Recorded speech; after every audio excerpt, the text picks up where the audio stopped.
이 세미나에서는 성령님이 임하셔서 우리가 이제 진정한 새 생명으로서 살아갈 때, 새 생명의 정체성을 갖고 살아갈 때, 그 새 생명이 성령님을 통해서 알게 되는, 깨닫게 되는, 체험하게 되는 이제 진리에 대해서 이제 나누도록 하겠습니다. 이제 두 개의 세미나로 구성되어져 있는데, 첫 번째 세미나에서는 예수님의 구원의 진리를 알게 되는데, 그게 알게 되는 게 무엇인가에 대해서, 체험하게 되는 진리가 무엇인가에 대해서 나누도록 하겠습니다. 자, 이 성령님에 관한 세미나 시작할 때 이제 제기했던 세 가지 질문 중에 세 번째 질문입니다. 성령께서 새 생명에게 믿게 해주시는 진리는 과연 무엇인가? 우선 이제 이 질문을 이제 보다 이제 구체화시키겠습니다. 무한 차원의 광대한 진리, 하나님, 예수님, 성령님, 하나님 나라, 구원, 복음, 이런 그 진리는 인간의 어떤 사고를 초월하는 이제 존재들이죠. 그러니까 우리가 그냥 알고는 있다고 하지만 정확하게 무엇인가라고 했을 때 알 수 없는, 그러니까 우리의 어떤 지혜와 우리의 인식과 체험의 세계를 초월하는 존재들입니다. 자, 그랬을 때 새 생명으로 깨어나서 성령님과 소통하게 되면 이제 이런 진리들이 알게 되는 거다라는 질문을 할 수 있게 되죠. 그러니까 새 생명은 영의 존재이기 때문에 이런 영의 세계의 비밀을 다 알 수 있게 되는가? 그러니까 이제 첫 번째 질문입니다. 그리고 두 번째 질문은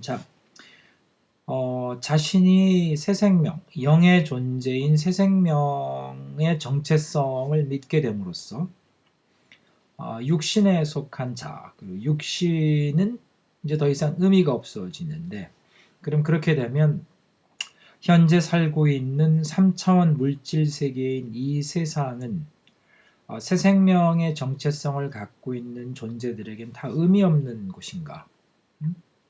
그러니까 영의 존재인 새 생명에게는 육신의 세상은 더 이상 의미가 없는가라는 이제 두 가지 질문을 놓고 나누도록 하겠습니다. 그래서 이번 세미나에서는 첫 번째, 그러니까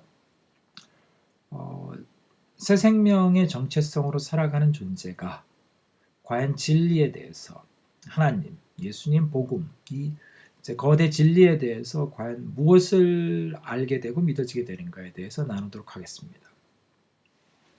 자,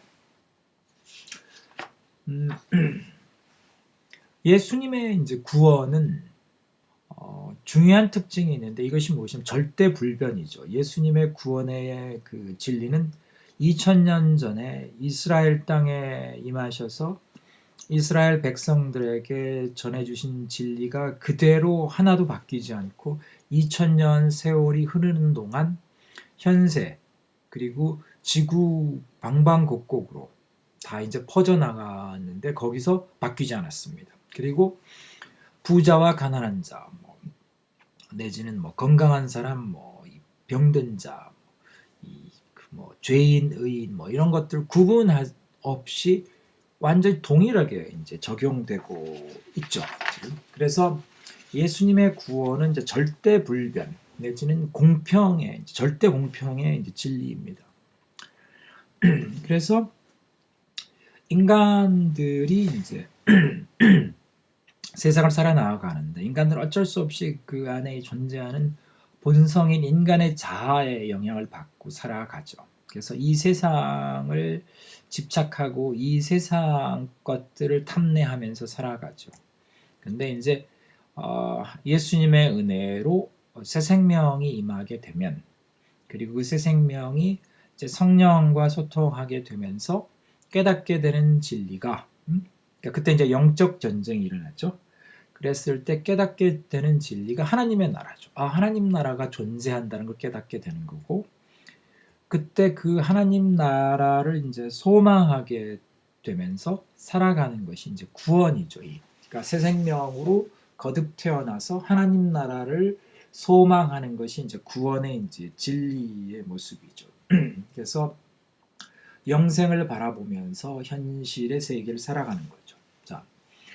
자, 그랬을 때 이게 과연 이건 이제 아주 이론적으로 개념적으로 딱 정리한 건데, 실제 새 생명으로 살아가는 존재, 인간 존재가 그러면 이 진리라는 것을 어떻게 느끼고 체험하는가를 좀 이제 살펴보게 되면요. 왜 이게 은혜인가? 왜 이것을 믿게 되는가? 왜 이것을 소망하게 되는가를 구체적으로 살펴보면 이제 다음과 같이 됩니다.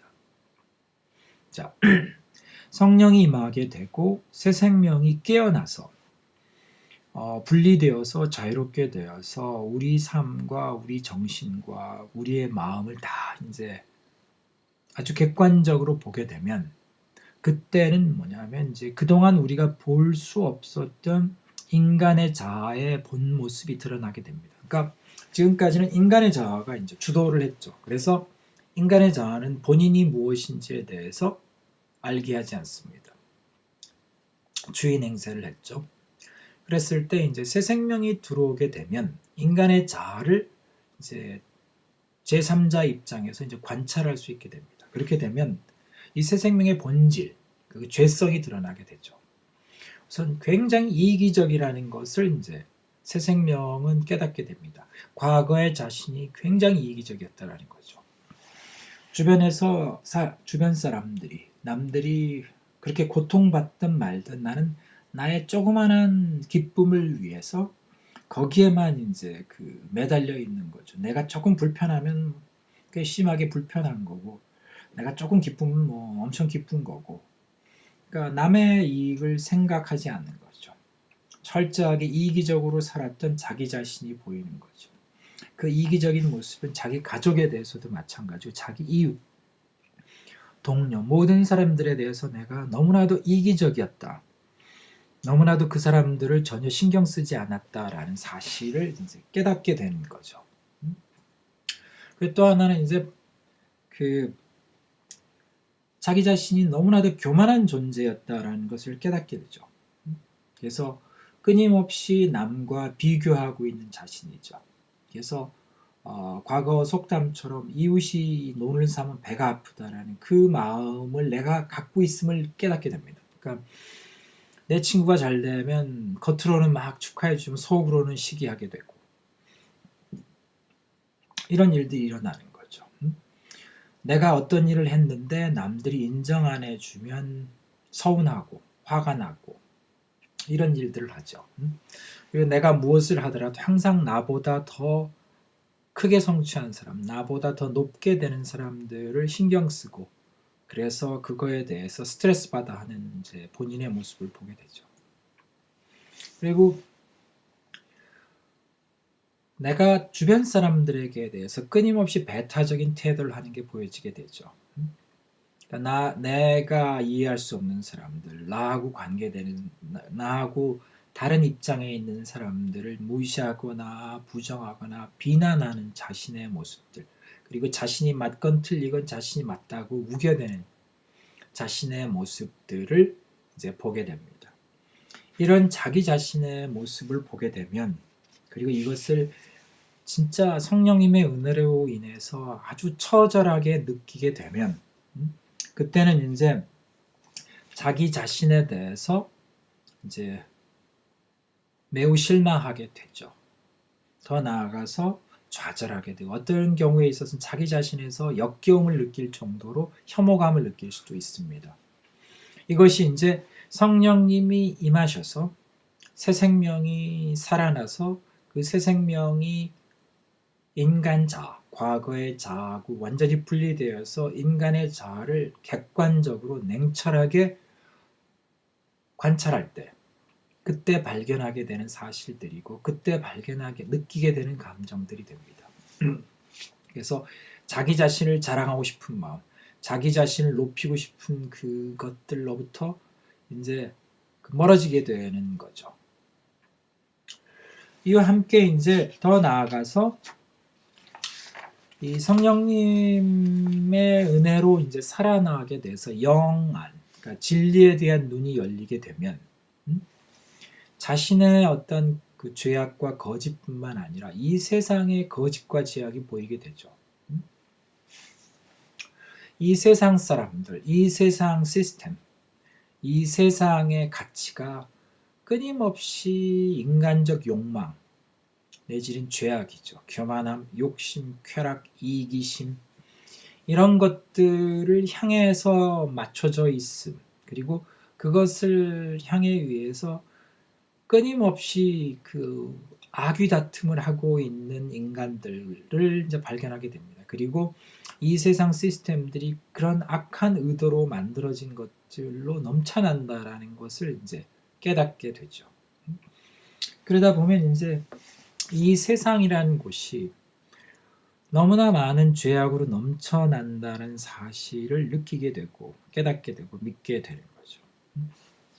그렇게 되면 이제 성경에서 얘기하는 그 절대적 선 내지는 절대적 공평한 존재이신 하나님이 얘기하신 진리가 그게 우리 인간들에게 진짜 유익한 것이네. 우리 인간들에게 은혜가 되는 것이네를 깨닫게 되는 거죠. 그리고 그러한 하나님이시라고 하면 나는 통치를 받고 싶다. 그 하나님의 보호와 그 하나님의 통치 안에서 그 하나님의 법 안에서 살아가고 싶다는 생각이 저절로 들게 되는 거죠. 그게 내가 하나님을 믿으니까 억지로 하나님 나라를 들어가고 나는 세상이 너무 좋은데 그래도 뭐 싫지만 그래도 어떻게 하냐 하나님 나라에 들어가지가 아니고 이 죄로 넘쳐나고 이 이기적이고 이 악의 다툼을 하고 이렇게 싸우고 서로 시기하고 서로 미워하고 서로 비난하고 서로 상처 주는 이 세상을 벗어나서 그런 것이 없는 진리의 나라 하나님 나라에 가고 싶은 마음이 이제 생기게 되는 거죠. 그래서 그런 세상과 인간의 죄악들로부터 자유로워지고 싶은 소망이 생기는 거죠. 그리고 성경에서 말씀하는 하나님의 절대 진리에 의해서 보호받는 하나님의 나라로 가고 싶은 마음이 이제 저절로 들게 되는 거죠. 그것이 이제 성령님에 의해서 은혜에 의해서 깨어난 이 새 생명들이 이제 느끼게 되는 겁니다.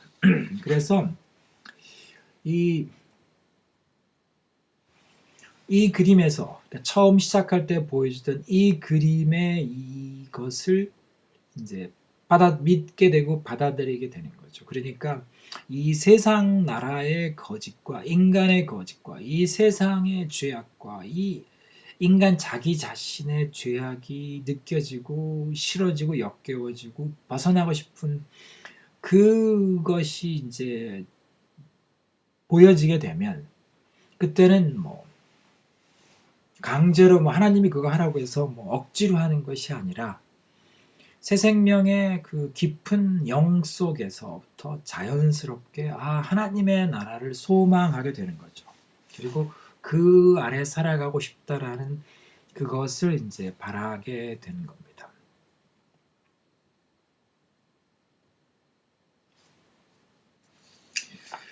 자, 그래서 이런 이제 새 생명, 그러니까 성령에 의해서 이제 살아난 진정한 새 생명들이 이제 믿게 되는 이제 진리, 그 성령님께서 믿게 해준 진리는 무엇이냐면 하나님 나라로 인도하는 예수님의 진리죠. 불변하는 공평한 진리죠. 그래서 그런 불변하는 공평한 진리의 나라인 하나님 나라로 인도하는 궁극의 이제 구원의 진리를 이제 믿게 되는 거죠. 이 믿음이라는 것이 하나님 나라를 이해하고 하나님 나라를 구체적으로 이제 그 체험에서 그 소망하게 되는 것이 아니라 이 땅이 너무나 죄악이 넘쳐나고 이 땅이 너무나 악하기 때문에 그리고 내 육신 자신이 너무나 악한 존재임을 깨닫고 믿어지기 때문에 이 육신과 이 세상으로부터 벗어나서 이 하나님의 나라로 이제 가고 싶은 소망이 저절로 생기게 되는 거죠. 그래서 이제 그 가운데서 자연스럽게 그 믿음으로 가는 게 방금 전에 얘기했던 것처럼 세상의 거짓과 죄악을 깨닫게 되는 거죠. 그래서 이 세상 사람들의 교만함, 이 세상 시스템이 만들어지게 된 배경이 되는 교만함, 욕심, 그 다음에 쾌락들, 이런 것들이 이제 역겨워지게 되는 거죠. 그리고 그러면 자연스럽게 이 성경에서 얘기하는 진리의 나라, 의의 나라, 공평의 나라, 이 하나님의 나라를 이제 소망하게 되는 거죠. 그래서 방금 얘기했던 것처럼 이러한 것들을 얘기해 주셨던 예수님의 말씀, 복음이 진리로서 이제 믿어지게 되고 받아들여지게 되는 거죠.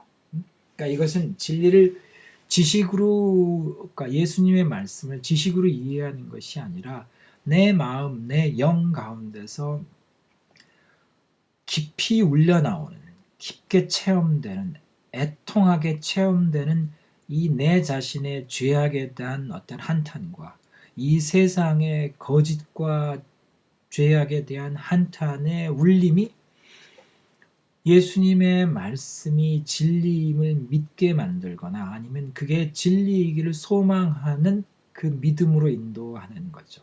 이것은 지식도 아니고 논리도 아닙니다. 이것은 살아난 새 생명이 마음속 깊은, 영 깊은 곳에서부터 강한 어떤 울림과 깨달음으로 인해서, 체험으로 인해서, 감동으로 인해서 믿어지게 되는 매우 신령한 그 믿음의 체험인 겁니다.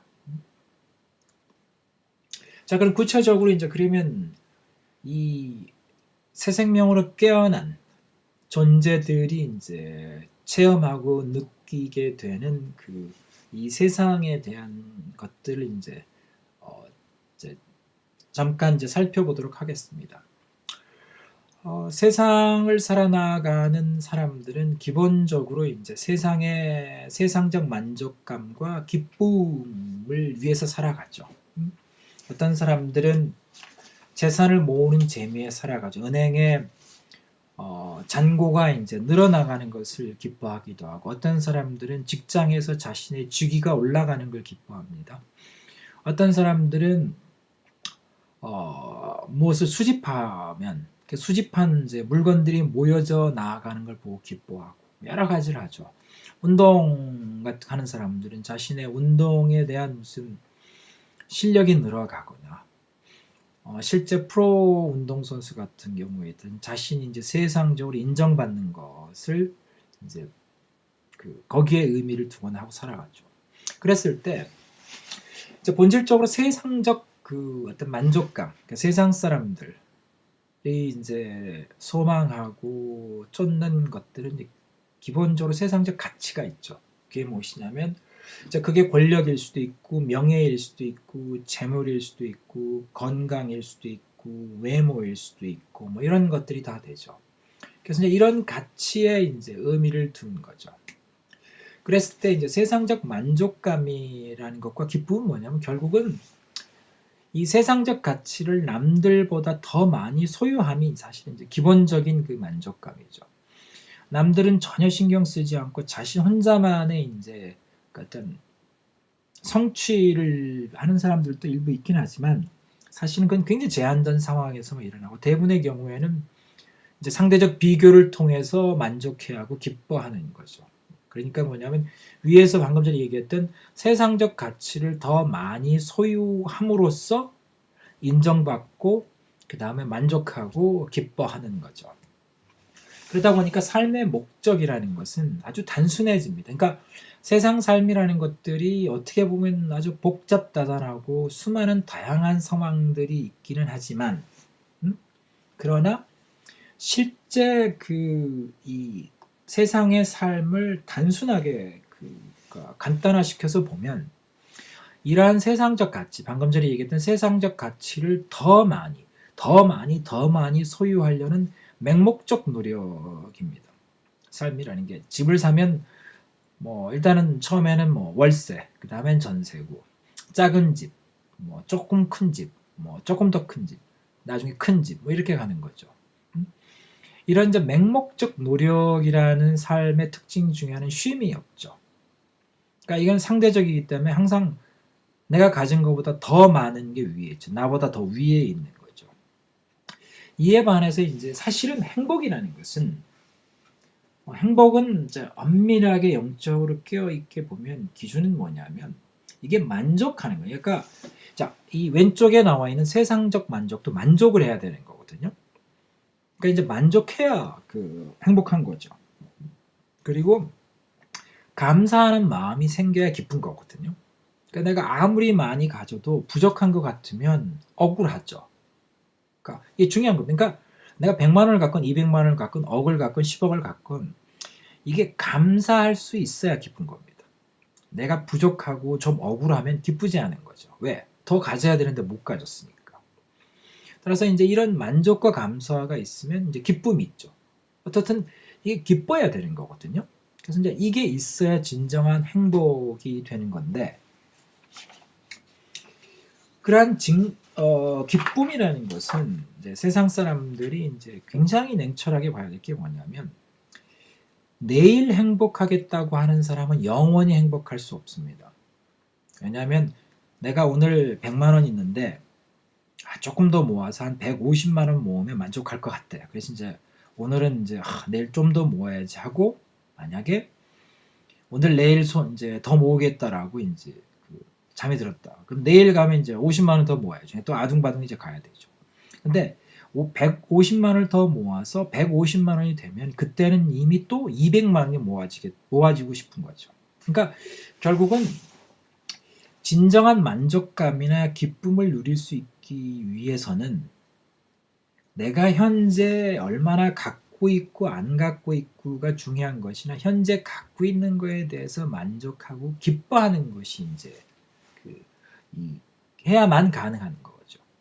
그러니까 이 세상 따름 생각하면 내가 얼마 돈을 모으면 기뻐할 것이다라는 식의 10년 동안 열심히 모아서 얼마를 모으면 내가 만족할 것이다라는 것은 이거는 신기루 같은 겁니다. 이건 거짓인 거고 이것은 자신이 속고 있는 거죠. 그러니까 10년 모아서 그게 모아질 때쯤 되면 인간의 욕심은 더 큰 거를 요구하고 있죠. 그래서 진정한 만족감이나 기쁨은 내일 얼마를 더 모아서 만족하겠다, 더 모아서 기뻐하겠다라는 것은 영원히 만족하고 기뻐할 때는 오지 않는 거죠. 그것은 내가 진정으로 기뻐하고 만족할 수 있는 유일한 방법은 지금 현 시점 이 자리에서 내가 갖고 있는 것에 만족하고 갖고 있는 것에 기뻐하는 거죠. 자, 그랬을 때 여기서 이제 삶의 목적이라는 것이 우리는 이제 행복을 찾는다라고 하거든요. 근데 여기서 우리는 이제 이 나눔에서 이제 지금 이 슬라이드에서 알아야 될 굉장히 중요한 것은 행복이라는 것은 물질의 양에 있지 않다라는 거죠. 내가 현 시점 이 순간에 만족할 수 있느냐 없느냐에 이제 그게 있는 거죠. 근데 현재 내가 갖는 것에 만족할 수 있다라는 것은 사실은 말은 굉장히 단순합니다. 그러나 그거는 인간이 이제 그걸 못하는 거죠. 그래서 현재 내가 갖고 있는 것에 만족해야 되는 것이 진리다라는 것을 깨닫고 믿게 될 때 일어나는 거죠. 그래서 이 삶의 목적이라는 것이 물질적 에 맞춰지게 되면 계속해서 뭔가를 쫓아다니는, 영원히 뭔가를 신기루 쫓듯이 무지개 쫓듯이 쫓아다니는 그런 삶이 되는 거죠. 그래서 이 진리라는 것이 무엇인가라는 것을 찾고 그 진리에 의해서 이제 행복을 찾는 것이 진정한 행복을 찾는 것이다라는 거죠. 자, 세상적 가치에 대해서 한번 보면 세상적 가치 여러 가지가 있죠. 호화 주택을 가져야 만족하는 분, 명품 핸드백이 있어야 만족하는 사람들, 직장이 유망한 직장을 가져야 만족하는 사람들, 외모가 있어야 되는 사람들, 명문 대학을 가야 되는 사람들, 온갖 것들이 있죠. 이것들을 갖기 위해서 인간들은 몸부림치며 살아가죠. 외모가 좀 더 좋아지기 위해서 뼈를 다 깎아내고 그 다음에 무슨 그 이 지방 흡입을 한다든지 거의 생명을 무릅쓰는 그런 성형 수술들을 하기도 하고요. 그 다음에 뭐 명문 대학을 가기 위해서 온갖 그 학원과 뭐 고등학교 때 할 수 있는 온갖 일들을 다 하죠. 부모와 자식들이. 명품 핸드백 사기 위해서 여자들이 온갖 일을 다 합니다. 이런 것들이 있는데 이제 문제는 자, 이것들이 소망했던 것을 얻을 때 이제 행복해지는가? 이제 그게 질문이죠. 그런데 문제는 이런 물질들의 특징은 갖게 되면 그 순간에는 이제 잠깐 동안 기쁜 것 같거든요. 기쁜 것 같습니다. 그러니까 내가 이런 좋은 핸드백을 가졌게 됐네. 내지는 내가 성형 수술을 했더니 되게 이뻐졌네. 이전 사진과 지금 사진을 비교해 보면 훨씬 이뻐졌네. 이렇게 하죠. 내가 명문 대학을 가서 다른 사람 내 친구보다 더 좋은 대학을 갔다. 기쁘죠. 그러나 그게 계속 기쁜 게 아니라 조금 지나면 이제 곧바로 또 이제 더 큰 것들을 바라보게 됩니다. 그러니까 성형수술 한 여자들이나 남자들도 마찬가지겠지만 더 이제 외모가 좋은 사람 보게 되죠. 더 명문 대학을 간 사람들을 보게 되고 더 유망한 직업, 더 좋은 명품 핸드백, 더 좋은 호화주택을 이제 보게 되는 거죠. 그러니까 이 기쁨이라는 것이 굉장히 한시적이라는 거죠. 이 세상적 가치에 대해서 생기는 기쁨 굉장히 한시적, 잠깐 동안이니까. 그리고 나면 더 큰 거를 이제 소망하게 되죠. 자, 그 다음에는 이제 마찬가지로 이제 한 번 더 노력을 해서 이제 했다고 하더라도 또 좀 지나고 이제 더 큰 거를 바라게 되죠. 이 더 큰 거라는 이 상대적 가치의 관계성은 영원히 끝나지 않는 거죠. 파국이 올 때까지. 그래서 더 좋은, 더 좋은, 더 좋은, 뭐 이런 식의 이제 끊임없이 가는 더 갖고 싶은. 그리고 이런 탐욕이라는 것은 이제 커지면 커질수록 더 탐욕은 커지죠. 이런 것들이 이제 일어나게 되는 거죠. 그래서 이런 그 악순환이라는 것, 이 탐욕의 그 악순환은 이제 한번 거기에 묶이게 되면 자기 자신 헤어나오지를 못하고 이제 그 종처럼 이제 끌려가는 거죠. 그래서 삶 속에서 자신의 삶을 파괴하면서까지 이제 그걸 하는 거죠. 그래서 성형수술 중독에 걸린 여자들의 마지막은 너무나 처참합니다. 그 어떤 세상에 눈에 보이는 걸 집착했을 때 마지막은 너무나 이제 안 좋은 거죠. 자, 하나 아주 불행하고 안타깝고 슬픈 이런 이 사건들이 세상 속에 일어납니다. 이런 물질적인 것, 세상적 가치에 완전히 종이 되어서 이 세상적 가치에 지배되어서 완전히 자신의 이성적 어떤 판단을 잃어버린 사람들의 모습들이 지금 이제 이 시대에는 너무나 많이 나타납니다. 지금 하나의 이제 극단적인 사례가 이제 여기에서 이제 소개됩니다. 중국에 있었던 일이라고 하네요. 중국에 있는 어떤 젊은 학생이 애플 제품을 갖고 싶어서 애플이 이쁘긴 하죠. 그래서 그걸 갖고 싶어서 자신의 신장을 팔아서 그 신장을 가지고 그 애플 제품을 샀다라는 거죠. 그래서 아이폰과 아이패드를 구매했다라고 이제 얘기합니다. 자, 이게 상식적으로는 말이 안 되는 얘기입니다. 그러니까 자신의 장기를 팔아서 자기 신체 일부를 팔아서 아이폰과 아이패드 같은 뭐 진짜 좀 쓰다 망가져 버리면 아무런 의미 없는 그 기기 샀다라는 거거든요.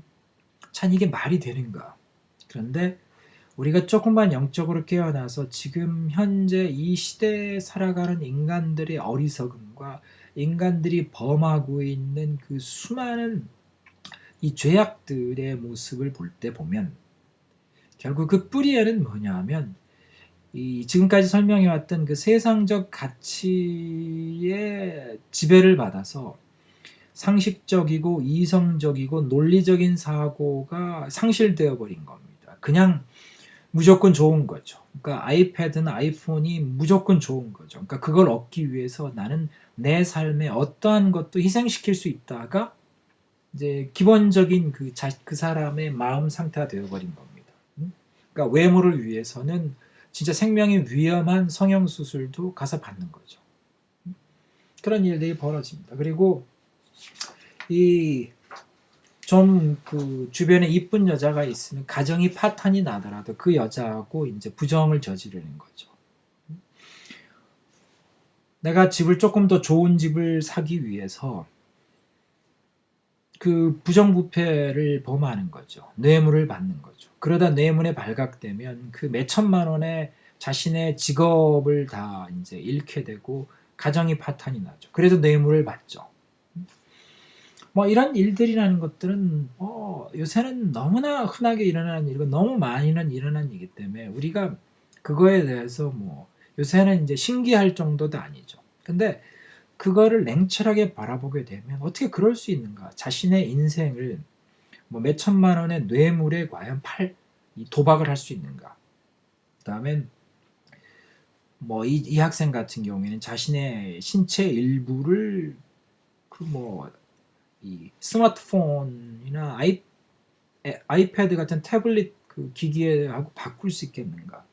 이런 일들이 이제 일어나는 거죠. 그래서 세상적 욕망에 이제 노예가 된 사람들을 이제 많이 보게 됩니다. 그리고 그들의 이제 근본적 지금 인터넷에 가서 이제 인터넷 기사를 찾아보기 바랍니다. 수많은 그 세상적 욕망의 노예가 된 사람들의 모습을 찾을 수 있습니다. 너무나 쉽게, 너무나 많이. 그런데 이제 문제는 그게 그렇다라고 뭐 끄덕거리고 뭐 하지만 이 그리스도인들이 영적으로 깨어나서 진짜 진리라는 관점에서 보면 너무나도 어리석은 일들입니다. 그런데 그런 일들이 우리에게 일어나는 거죠. 그게 우리의 모습입니다. 끊임없이 그 헛된 세상적 욕망과 쾌락의 유혹을 받고 그걸 하고 싶은 그리스도인들도 그런 욕망으로부터 자유롭지 않은 거죠. 눈에 보이는 허례허식들에 대해서 끊임없이 휘둘리는 거죠. 자식을 결혼시키려고 하면 호화 결혼식을 시켜야 기쁜 거죠. 소박하게 조그맣게 결혼시키면 슬픈 거죠. 불행한 거죠. 이런 것들이 이제 끊임없이 이제 우리에게 일어나는 거죠. 그래서 지금 얘기하는 세상적 욕망의 그 노예가 된 사람들이라고 하는 것은 단순히 불신자들을 의미하는 건 아닙니다. 거의 대부분의 그리스도인들도 이 세상적 욕망으로부터 자유롭지 않습니다. 그래서 이제 그런 것이 일어났을 때 우리는 이제 그 진리라는 것을 이제 생각하게 되는 거고 이 새 생명으로서 성령의 은혜에 의해서 새 생명을 태어나게 되면 이러한 이제 그 인간들의 죄악들이 보이는 거죠. 어리석음이 보이는 거고 그들의 어떤 이 무모함이 보이는 거죠. 자, 더 나아가서 이 세상적 욕망은 여기서 끝나는 게 아니죠. 이 세상적 욕망은 이게 충족이 되지 않으면 그 욕망이 충족이 되지 않으면 이제 분노하게 하거나 절망하게 만들죠. 그래서 우리 인간을 굉장히 과격하고 무모하게 이제 만들어 버리죠. 너무나 많은 사례들이 있습니다. 얼마 전에 이 항공 재벌의 이제 후계자가 항공기 내에서 뭐 땅콩 그거 때문에 이제 그 분노해서 뭐 어마어마한 사회적 물의가 됐죠. 그 사건 자체는 단순했지만 이제 그것이 주는 사회적 그 어떤 파장은 엄청났었죠. 근데 이제 여기서 우리는 그걸 그냥 뭐 그러느냐 하고 넘어가지 않아야 된다고 봅니다. 영적으로 깨어 있는 이제 그리스도인들. 그 사건 뒤에는 그 분노라는 게 존재를 하죠. 분노라는 게 존재합니다. 내가 원하는 방식대로 되지 않았을 때 발생하는 그 인간의 분노들입니다. 그러니까 나의 욕망이 충족되지 않은 거죠. 그랬을 때 인간들은 분노합니다. 그리고 이제 과거에 이제 어떤 재벌들이 있었죠. 특정 재벌이라고 지목을 하지 않겠습니다. H 재벌이 있었죠. 형제 간의 분쟁이 났어. 후계자 분쟁이 났을 때 결국은 이제 한 형제가 이제 승리를 하셔 이제 후계자가 되고 다른 형제가 이제 패배를 했죠. 그랬을 때 이제 자신의 이제 본사 건물에서 뛰어내려서 이제 자살하는 사건이 발생을 했었죠. 그리고 그 이후에 D 재벌도 있었죠. 거기서 형제 간에 이제 후계자 분쟁이 나고 거기서 이제 패배한 이제 형제가 자살하는 사건이 났죠. 자, 이랬을 때 우리는 이제 질문할 수밖에 없죠. 이 뭐가 아쉬워서 질문하는가? 뭐가 아쉽냐는 얘기죠. 후계자에서 밀렸다고 하지만 이 서민들에 비해서는 뭐 수백 배, 수천 배, 수만 배의 재산을 갖고 있는 사람들이거든요. 아쉬울 게 하나도 없는 사람들이죠. 근데 문제는 이 사람들에게도 자신이 원하는 후계자라는 자리가 자기 손에 들어오지 않았을 때는 이제 매우 분노하게 되고 절망하게 되는 거죠. 이것은 재물의 많고 적음의 문제는 아니죠. 자신의 욕망이 만족되어지지 않았을 때 느끼는 분노나 절망감들인 거죠. 그 분노나 절망감의 정도가 어느 정도냐면 자신의 인생이 더 이상 의미가 없다. 더 이상 살아있을 필요가 없을 때 정도까지 분노하거나 절망하게 되는 거죠. 근데 이건 말이 안 되는 겁니다. 왜냐하면 재산이라는 게 자신의 생명을 걸 만큼의 그렇게 소중한 건가? 그건 전혀 아니죠. 이게 세상적 가치에, 세상적 욕망의 노예가 된 사람들의 그 행동의 모습의 특징입니다. 그러니까 세상적 가치라는 것이 그 사람에게는 너무나 거대한 거죠. 자신의 생명보다 더 거대한데 제3자 입장에서 보면 너무나 어리석은 행동인 거거든요. 근데 왜 본인에게는 그게 그렇게 절박하게 다가오는가? 최근에 나오는 수많은 갑질 사건들 있죠. 백화점에 가가지고 사소한 일 때문에 어마어마하게 깽판을 치는 이제 몰상식한 이제 고객들 있죠. 이 사람들이 왜 그런 어리석은 짓을 하는가? 왜 그 가운데서 불쌍한 젊은이들, 거기서 이 계약직으로 하루하루를 생계를 살아가는 불쌍한 젊은이들에게 자신의 권력과 자신의 돈이라는 것을 보여주지 못해가지고 안달이 나 있는가? 자신의 쥐꼬리만한 권위라는 것을 내세우지 못해서 발광하듯이 그렇게 사건을 치는가 속에서는 우리는 그것이 단순하지 않다라는 것을 영적으로 깨달아야 됩니다. 우리 마음속에 무서운 죄악의 존재가 있어서 그것들이 통제되지 않았을 때 우리 인간들을 마귀로 만들어 볼 수 있다는 사실을 이제 깨달아야 되는 거죠. 수많은 사건들이 있습니다. 그래서 결국은 이런 많은 사건들은 본질적으로 맨 끝에는 우리 인간들이 남보다 더 높은 자가 되어야 된다라는 그 욕망이 있습니다. 그래서 내가 원하는 걸 가져야 된다는 욕망이 있죠. 그리고 내가 남들한테 인정받아야 된다는 욕망이 있죠. 이런 교만함이 있는 겁니다. 근데 이 교만함은 결국은 우리에게 심판을 가져다 줍니다. 이 세상 삶 속에서 파국을 가져다 주죠.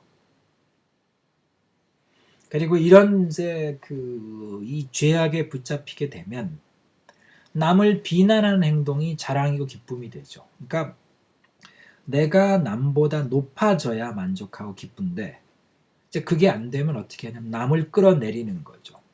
지금 대한민국의 모습은 대중들이 느끼는 이 기쁨이라는 것이 무엇이냐? 남을 헐뜯고 남을 비난함으로써 기쁨을 느낍니다. 가장 이 불쌍한 희생자들은 이제 연예인들이죠. 그들이 조금만 잘못해도 온갖 사람이 나서서 그들을 헐뜯고 비난합니다. 어떤 탤런트가 촬영장에서 다른 탤런트에게 쌍욕을 좀 했다라고 해서 이 온 대한민국이 난리 나가지고 그 여자 탤런트를 비난하고 매도했는데, 그리고 그게 당연하다고 생각하고 그 여자 탤런트가 욕 먹어야 당연하다고 생각을 하지만 우리는 냉철하게 깨어나야 됩니다. 세상에서 욕하는 사람이 있나요? 아마 그 여자 탤런트를 욕했던 수많은 젊은이들이 자신의 삶 속에서는 그 여자 탤런트보다 훨씬 더 많은 욕을 하고 살았을 겁니다. 근데도 불구하고 자기들이 욕하는 것은 전혀 상관이 없고 그 여자 탤런트를 욕하고 비난하는 거죠. 거기에는 우리 인간들의 본성에 존재하는 무서운 죄악이 있는 겁니다. 그거에 대해서 예수님은 이 간음한 여자에 대해서 관해서 서기관들과 바리새인들에게 얘기하신 거죠. 죄 없는 인간들이 이 여자를 돌로 치라고 하신 거죠. 이게 지금 현재 일어나고 있는 모습입니다. 세상이 이런 모습으로 돌아가고 있습니다. 성령이 임해서 새 생명으로 살아난 그리스도인들은 이 세상에 이런 죄악들이 보이는 거죠. 세상이 살기 힘든 거죠. 뉴스를 켜게 되면 세상 악한 사람들이 나와가지고 서로 헐뜯고 서로 잘난 척하는 뉴스로 가득 차 있습니다. TV 토론 프로그램이 그러하고 대한민국의 정치가 그렇습니다. 정치가들이 서로 비난하는 것들이 그런 것들을 듣고 그런 것들을 받아들여야 되는 그러한 세상 속에 살아야 되는 것이 힘들게 되는 거죠. 그게 성령이 임한 사람들의 모습입니다. 이렇게 이제 세상의 가치의 노예로 살면서 끊임없이 더 많이를 쫓아가는 이제 세상 사람들의 삶과 세상 사람들에 대해서 예수님은 비유로서 명료하게 이제 얘기를 하고 계십니다. 수가성 여인과의 대화에서의 예수님의 말씀입니다. 목마르지 않는 샘물에 대한 비유죠. 요한복음 4장 12절에서 14절까지입니다. 우리 조상 야곱이 이 우물을 우리에게 주셨고 또 여기서 자기와 자기 아들들과 짐승이 다 마셨는데 당신이 야곱보다 더 크니이까?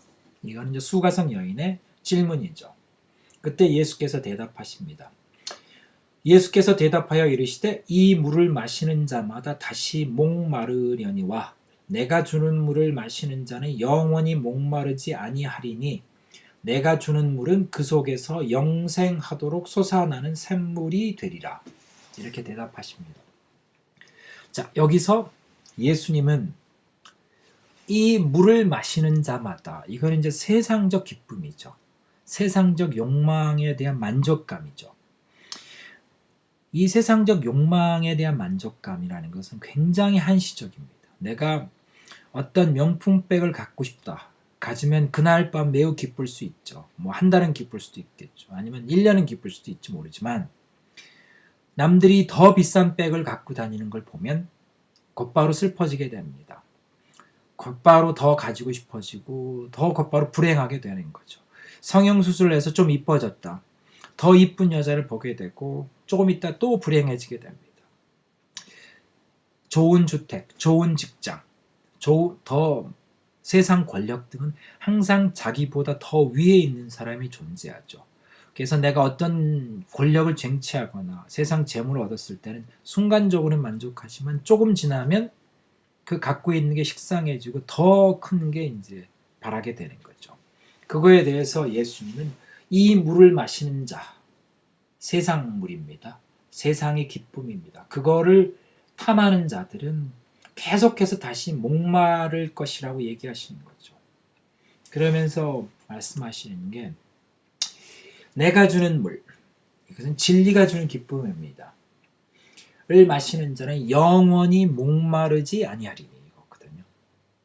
그러니까 진리라고 하는 것들은 영생인 거죠. 그러니까 진리라고 하는 것은 이 세상에 있는 이런 가치들이라는 것들이 그게 거짓임을 깨닫게 되는 게 진리죠. 그러니까 성령이 임하게 되면 그 명품백이라는 것이 하찮게 보이게 됩니다. 그 멋진 여자들의 모습, 그 멋지게 보이려고 온갖 치장을 하는 모습들이 다 헛되게 보이게 되는 겁니다. 물론 이쁜 여자들이 이쁘지 않다는 게 아니죠. 그러나 그 이쁨이라는 것 자체가 오로지 육체적 이쁨, 가슴을 키워서 가슴이 나오니까 매력적인 거고 가슴이 약간 평평하니까 못생긴 그런 것이 아닙니다. 외모가 이쁜 여자도 이쁘지만은 그러나 마음이 이쁜 여자도 이쁜 여자이고 행동이 이쁜 여자도 이쁜 여자인 그 많은 이 세상의 다채로움 속에서 존재하는 외모를 보게 되는 거죠. 큰 집에 사는 것을 큰 집을 싫어하거나 큰 집을 부정하는 것이 아니라 큰 집도 되게 좋지만 내가 현재 살고 있는 자그마한 집도 내가 사랑하는 아내와 내가 사랑하는 자식들이 있기에 좀 작고 불편해도 좋은 거죠. 큰 집이 부러울 때도 있죠. 그러면 좀 노력해서 돈을 모으다 보면 나도 언제 저런 집에 살 수도 있겠지. 라는 것이 진리가 주는 기쁨입니다.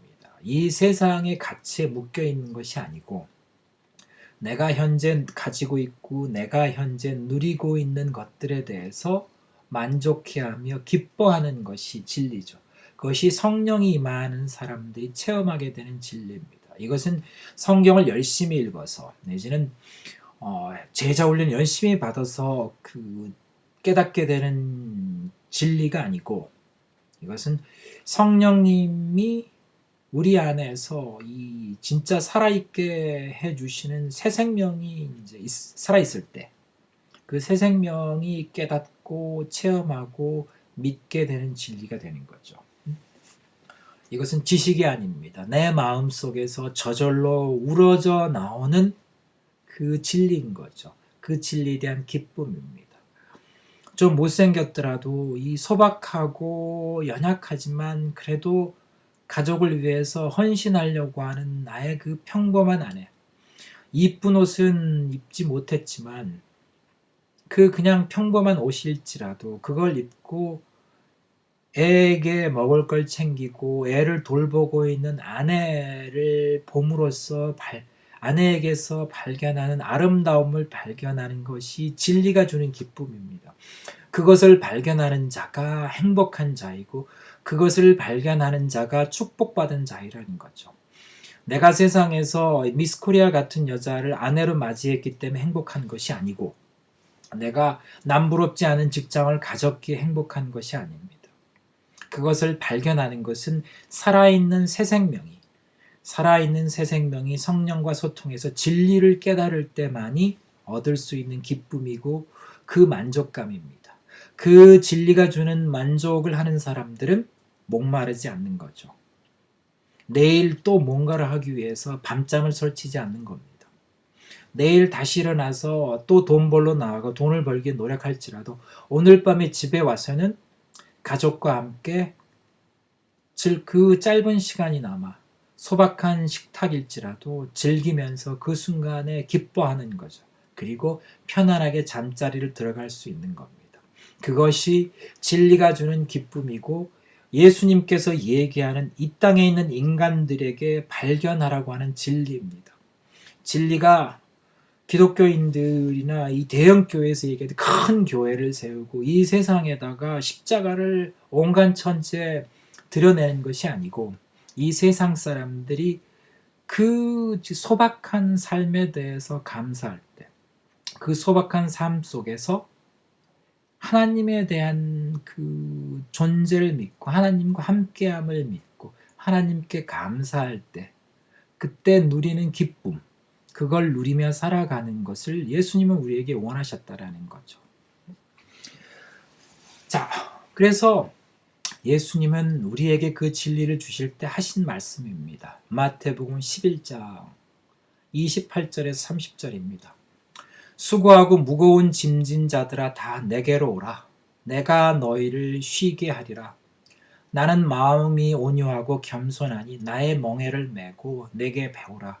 그리하면 너희 마음이 쉼을 얻으리니 이는 내 멍에는 쉽고 내 짐은 가벼움이라 하시니라.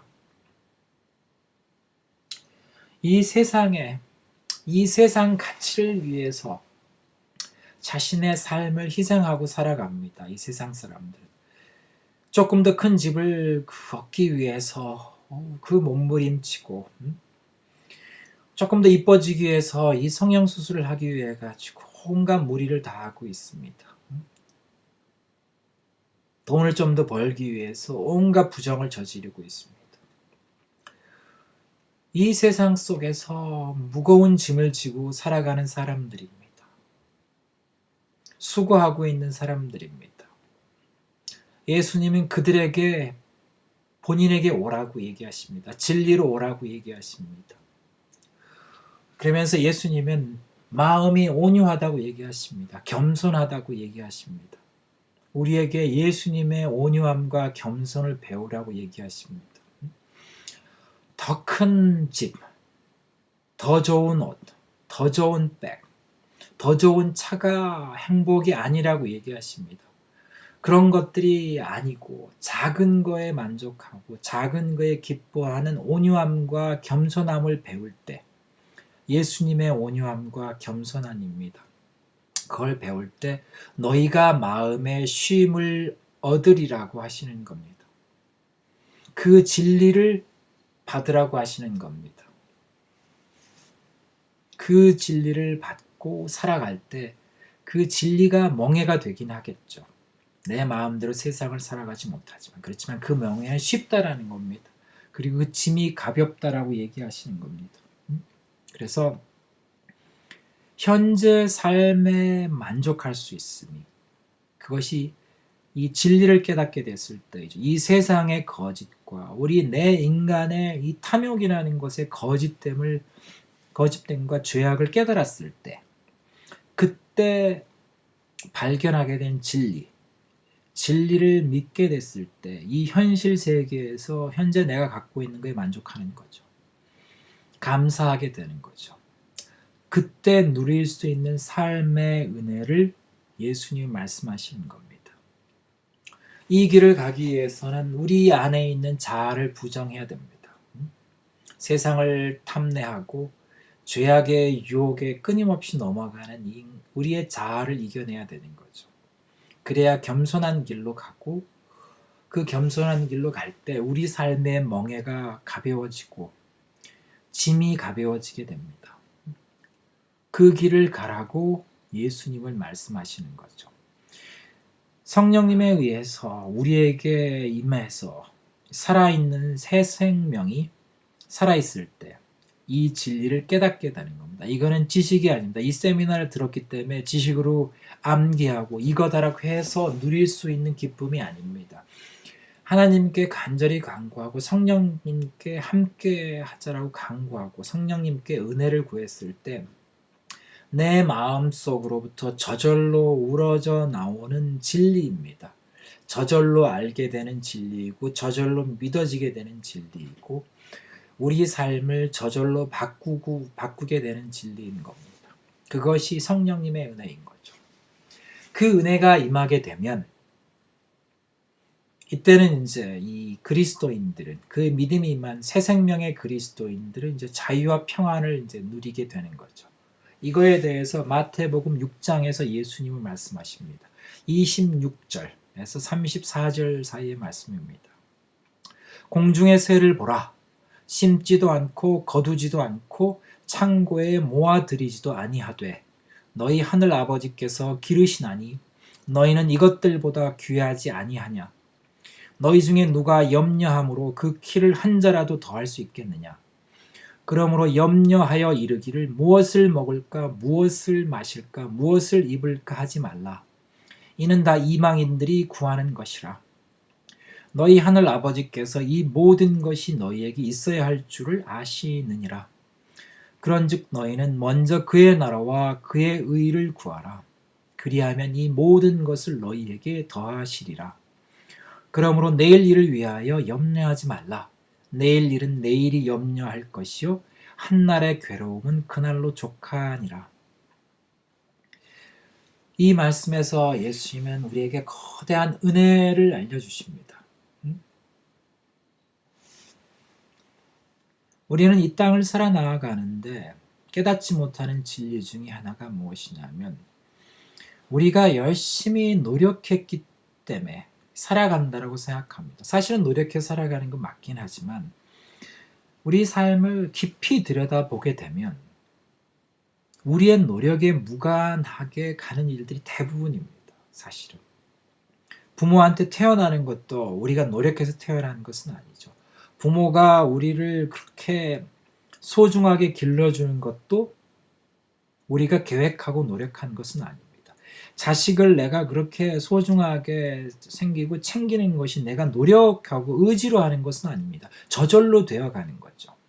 내가 학교를 가고 내가 어떤 삶의 친구를 만나고 그리고 어떤 내 배우자를 만나고 직장을 가고 그 가는 과정이라는 것이 냉철하게 그러니까 성령의 사람으로서 그리스도인으로서 깨어서 기도하고 살펴보면 우리는 우리의 노력이 아니라 수많은 내 삶의 거의 대부분은 저절로 되어진다는 걸 깨달을 수 있습니다.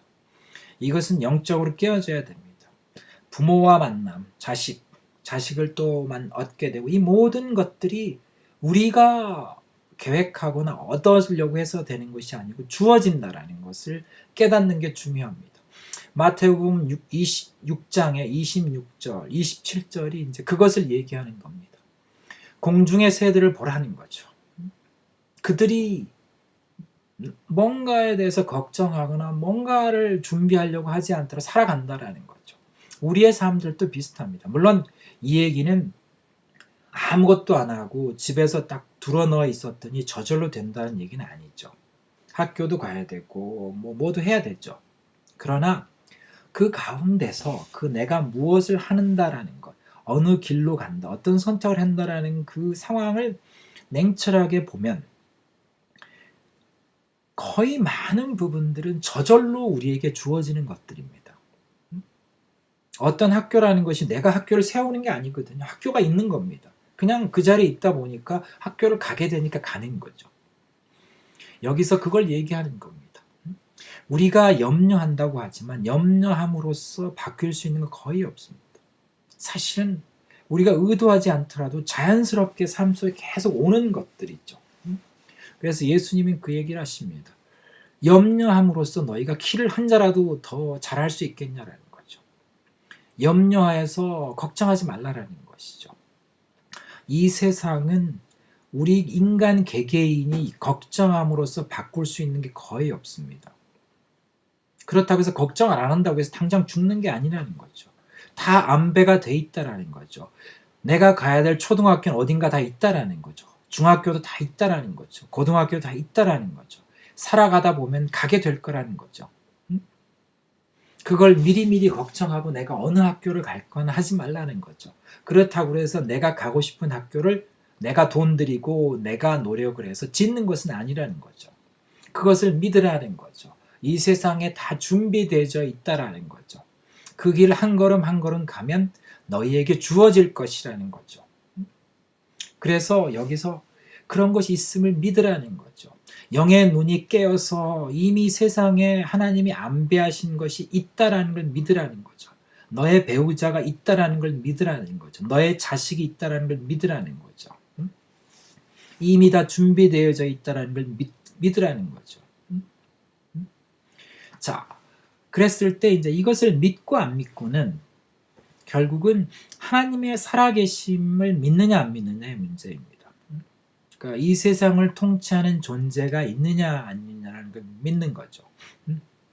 그 문제에 대해서 이제 우리는 이제 예수님께서 얘기를 하시는 거죠. 그러니까 하나님의 살아계심을 믿게 되면 이 세상에 준비되어져 있다는 걸 보게 된다는 거죠. 그러니까 이것은 굉장히 중요한 얘기인데 하나님이 살아계심을 보니까 무슨 이 아라비안 나이트에 나오는 지니처럼 나타나가지고 손가락을 딱 했더니 뭐가 나타나는 것이 아니고 이 세상은 이미 준비되어져 있는 겁니다. 근데 그 준비되어져 있는 것이 준비되어져 있다라고 믿을 수 있는 그 조건이 뭐냐 하면 하나님의 존재와 하나님의 살아계심과 통치하심을 믿어야 되는 거죠. 그러면 이 세상에 존재하는 것들이 준비되어져 있다라고 믿을 수 있는 거죠. 그 믿음을 믿기 위해서는 우리 안에 살아있는 새 생명이 있어야 되고 살아있는 새 생명이 성령님을 통해서 그 은혜의 믿음을 받아야 되는 거죠. 자, 그렇게 되면 이제 그런 믿음의 사람들은 하나님께 구해야 될 것은 그겁니다. 본인이 하나님을 믿느냐, 하나님의 존재하심과 이 세상을 통치하심을 믿을 수 있느냐 없느냐, 그것만이 이제 관심 사항이 되죠.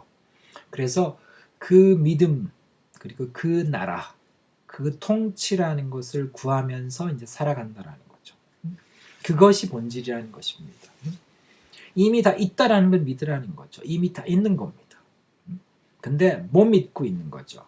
그것을 믿기 위해서는 우리는 성령님의 은혜를 이제 받아야 되는 거죠. 그래서 그걸 기도하면서 살아가라는 거죠. 그러면 하나님이 다 준비된 걸 주실 거라는 거죠. 자, 그랬을 때 이제 여기 이제 방금 전에 얘기했던 것처럼 이러한 하나님의 존재와 통치에 대한 믿음은 인간의 힘으로는 도저히 얻을 수 없습니다. 오로지 이 성령님의 은혜가 새 생명에게 부어졌을 때만 이제 할 수 있죠. 그렇게 되면 그 존재는, 그 인간은 이제 이 세상에서 자유롭고 평화롭게 사는 거죠. 그러니까 자유롭다는 얘기는 세상이 위협하거나 세상이 요동을 칠 때 흔들리지 않고 사는 거죠. 어차피 세상이 흔들릴지라도 나를 위해서 준비된 곳은 있다라는 거죠. 입시제도가 난리를 칠지라도 그래도 내가 가는 고등학교는 있다, 준비되어 있다라고 믿고 가는 거죠. 내가 가는 대학이 있다, 내가 갈 직장이 있다라고 믿고 가는 거죠. 그 믿음을 이제 가질 수 있을 때 우리 그리스도인들은 자유롭고 평안할 수 있는 겁니다. 그리고 그게 실제 진리입니다. 세상에는 수많은 직장이 있죠. 그 직장에 대해서 어딘가는 가는 거죠. 그거를 어디 갈지를 그렇게 걱정하고 몸살지살한다고 그래서 내가 가야 될 직장이 바뀌느냐, 그건 아닌 거죠. 왜냐하면 바뀔 수가 없는 게 내가 어느 직장으로 갈지 잘 모르죠. 근데 그거에 대해서 몸살지살할 필요는 없죠. 물론 뭐 특정 S전자 같은 데를 가고 싶다라고 이제 뭐 오로지 기도하고 간구할 수도 있겠죠. 그러나 그것은 믿음은 아닙니다. 왜냐하면 올바른 믿음은 아닌 거죠. 왜냐하면 S전자가 세상의 진리일 수는 없습니다. S전자가 그 젊은이들에게 그 행복을 가져다 줄 수는 없죠. 하나님께 어떤 걸 지목하고 이걸 내놓으라고 떼쓰는 것은 진리의 길은 아닙니다. 자유로운 자가 아니죠. 그건 오히려 반대로 어떤 세상 것에 철저하게 묶여있는 세상 것에 노예가 된 자이죠. 아까 아이패드나 아이폰 때문에 신장을 파는 자하고 크게 다를 것도 없습니다. 정도가 좀 차이는 날지 모르지만. 자, 그래서 이제 이런 믿음의 사람들에게 예수님은 마지막으로 이제 중요한 말씀을 하십니다.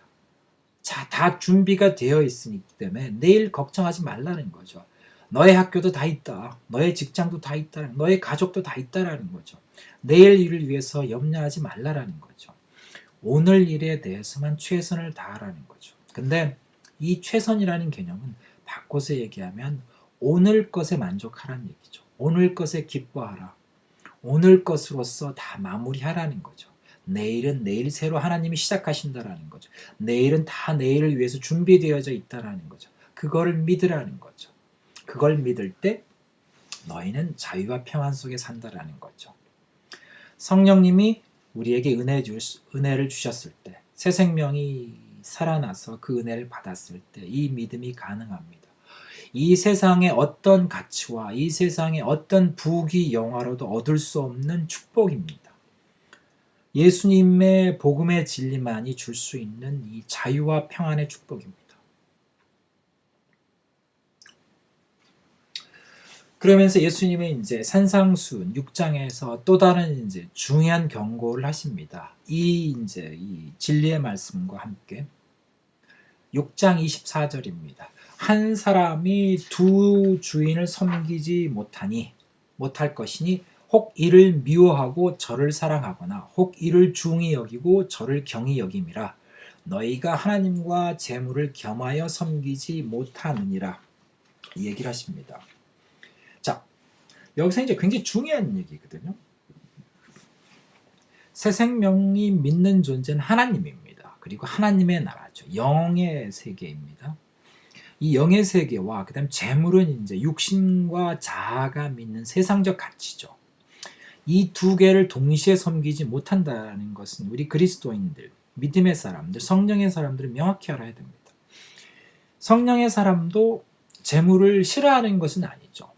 이 세상을 살아나가기 위해서는 재물이 필요하죠. 밥을 먹어야 되고 옷을 입어야 되고 살 곳이 있어야 되죠. 그렇지만 여기서 중요한 것은 재물이 그 사람의 목적과 우상이 되면 안 되죠.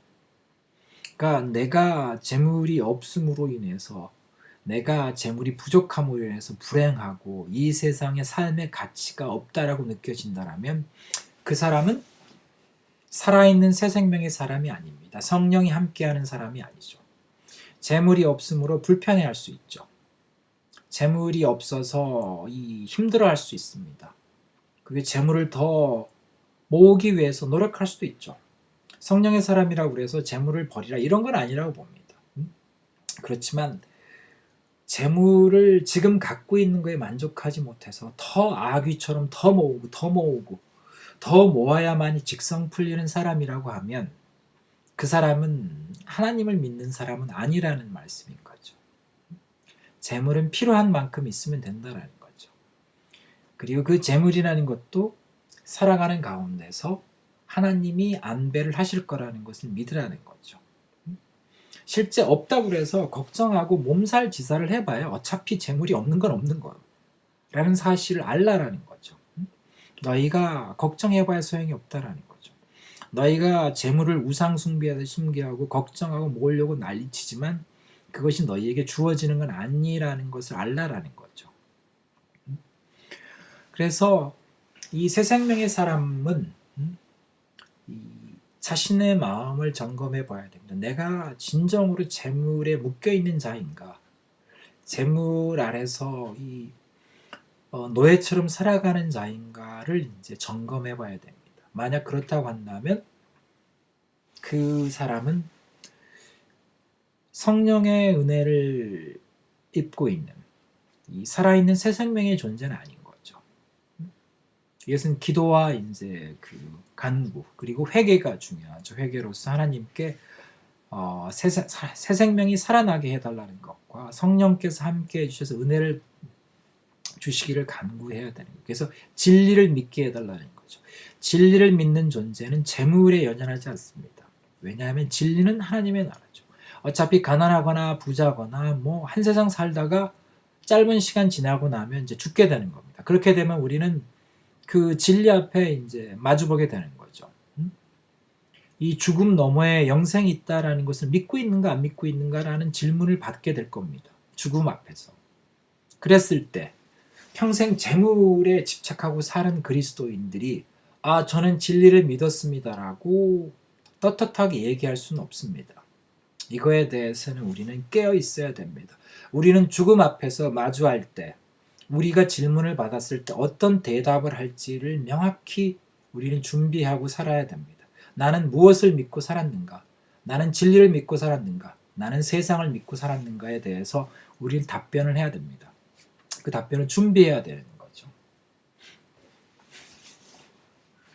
자, 그래서 진리에 대해서 이 살아있는 새 생명이 성령과 함께 할 때 믿어지는 믿음입니다. 이거는 지식이 아닙니다. 내 마음속에서 나오는 거죠.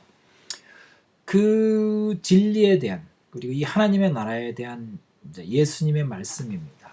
마태복음 13장입니다. 44절 서부터 46절입니다. 천국은 마치 밭에 감추인 보화와 같으니 사람이 이를 발견한 후 숨겨두고 기뻐하며 돌아가서 자기의 소유를 다 팔아 그 밭을 사느니라. 또 천국은 마치 좋은 진주를 구하는 장사와 같으니 극히 값진 진줄 하나를 발견하며 가서 자기의 소유를 다 팔아 그 진주를 사느니라. 자, 예수님은 우리에게 하나님 나라가 자신의 모든 것을 희생해서라도 얻고 싶을 만큼 값진 보화라고 보화 같은 것이라고 비유해서 설명하십니다. 이것은 지식으로는 절대 죽었다 깨어나도 깨달을 수 없는 믿어질 수 없는 이제 진리인 거죠. 이것은 살아있는 새 생명 성령과 함께하는, 성령과 소통함으로써 그 진리를 믿어지게 되는 새 생명만이 믿을 수 있는 진리인 거죠. 그래서 하나님의 나라라는 것을 위해서 이 세상에 있는 이 세미나 이제 시작에 얘기했던 것처럼 그 악의 다툼을 하고 살아가고, 그 조금이라도 뭐 잘난 척 하려고 서로 시기하고 미워하고 다투고 살아가는 세상, 내 안에서 있는 내 자아가 남보다 조금 못하면은 막 억울해하고 원망하고 그 불평불만한 자기 자신을 보면서 이게 그렇게 값진 게 아니라는 것을 깨닫게 되는 거죠. 그에 반해서 절대불면의 이 공평의 하나님 나라, 사랑의 하나님 나라, 진리의 하나님 나라를 보고 이건 진짜 소중하다, 이까진 세상 거 별거 아니다라는 믿음이 임하게 되면 이 마태복음 13장의 44절에 46절의 말씀은 저절로 믿어지게 되는 거죠. 하나님 나라가 소중하구나, 진짜 내가 갖고 있는 거 다 버리고 가자 라는 마음이 들게 되는 거죠.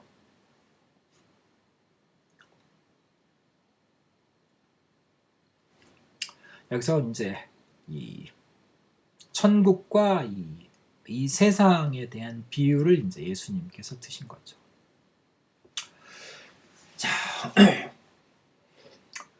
히브리서에서는 이제 믿음이라는 것에 대해서 아주 하나의 문장으로 아주 명료하게 정리합니다. 히브리서 11장 1절입니다.